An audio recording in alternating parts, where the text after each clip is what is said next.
बूढ़ा बाप हिंदी कहानी। यह कहानी आपको रोने पर मजबूर कर देगी। हो सकता है आज की कहानी पढ़कर आपकी आंखों में पानी आ जाए, मगर मैं दावे के साथ कहता हूँ कि इस कहानी से आपको एक बहुत स्ट्रॉन्ग मैसेज मिलेगा, जो आपको और आपकी फैमिली को कोई भी ऐसा गलत काम जो इस कहानी के पात्रों ने अपने माता पिता के साथ किया है, करने से रोकेगा।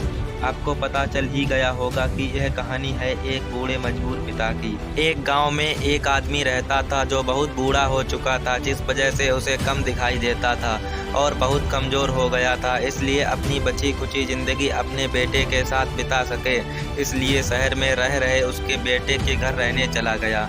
बेटा एक शहर के छोटे मकान में रहता था। मकान तो उसका छोटा था, लेकिन उसके अंदर जो चीज़ें थीं वह महंगी थीं। उस मकान में बेटा, उसकी पत्नी और उनका एक 5 साल का बच्चा, यह छोटा सा परिवार साथ मिलकर रहता था। बूढ़े पिता के आने से उनके परिवार का एक सदस्य और बढ़ गया।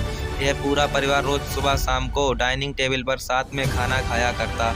बूढ़ा पिता अपनी कमजोरी के चलते हमेशा खाने की चीजें नीचे गिराता रहता और कई बार कांच के बर्तन भी टूट जाया करते थे। कुछ दिनों तक तो बहू और बेटे ने यह सब सहन किया, लेकिन बाद में वे दोनों बूढ़े की ऐसी हरकतों से चिढ़ने लगे।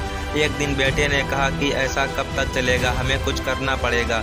उसकी पत्नी भी इस बात से सहमत हुई। अगले दिन बेटा कहीं से एक पुराना मेज लेकर आया और घर के एक कोने में उसे लगा दिया और अपने पिताजी से कहा कि आप यहीं पर बैठकर खाना खा लिया कीजिएगा। उन्होंने एक लकड़ी का बर्तन भी बनवाया, जिसमें वे अपने बूढ़े बाप को खाना देने लगे। अपने कांच के कीमती बर्तन बचाने के लिए अपने बूढ़े बाप को लकड़ी का बर्तन देने में उन्हें जरा भी शर्म नहीं आई। अब खाने का समय जब जब होता तो बूढ़े एक कोने में बैठकर खाता और बाकी का परिवार डाइनिंग टेबल पर खाना खाया करता। डाइनिंग टेबल पर बैठे बैठे दोनों पति पत्नी कभी कभी अपने बूढ़े बाप की तरफ देख लिया करते। बूढ़े बाप की आंखों में उन्हें आंसू भी नजर आते, मगर उन पर जैसे कोई असर ही नहीं होता। बूढ़े का पोता भी यह नज़ारा हमेशा देखता और वह अपने में ही खोया रहता। एक दिन जब पति पत्नी डाइनिंग टेबल पर बैठकर खाना खा रहे थे, तब उनका बच्चा जमीन पर बैठकर कुछ कर रहा था। उन दोनों ने बच्चे के हाथ में लकड़ी का टुकड़ा देखा, लेकिन उन्हें कुछ समझ में नहीं आया कि बच्चा लकड़ी के टुकड़े के साथ क्या कर रहा है। जब बच्चे के पिता ने उसे पूछा कि बेटा आओ खाना खा लो, तुम नीचे बैठकर क्या कर रहे हो, तब बच्चे ने भोलेपन से कहा, अरे मम्मी पापा, मैं आप दोनों के लिए लकड़ी का बर्तन बना रहा हूँ, ताकि आप लोगों को जब आप बुरे हो जाओ तो दिन में खाना दे सकूँ। अपने नादान बेटे द्वारा दी गई यह सहज बात दोनों को दिल में तीर की तरह उतर गई। दोनों एक दूसरे का चेहरा निहारने लगे।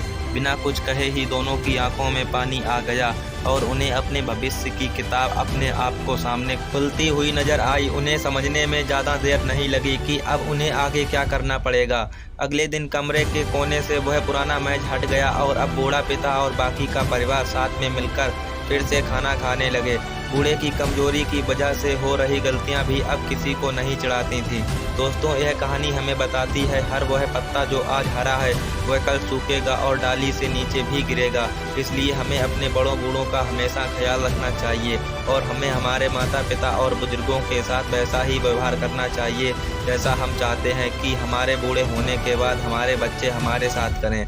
दोस्तों, आपको यह हार्ट टचिंग स्टोरी कैसी लगी कमेंट करके ज़रूर बताइएगा। अगर अच्छी लगी तो आप अपने दोस्तों और परिवार के साथ इसे शेयर कर सकते हैं और ख़ास करके ऐसे लोगों के साथ ज़रूर शेयर कीजिएगा जिनका व्यवहार बड़े बूढ़ों के तरफ अच्छा ना हो। तो दोस्तों, फिर मिलते हैं किसी नेक्स्ट स्टोरी के साथ में, तब तक के लिए धन्यवाद।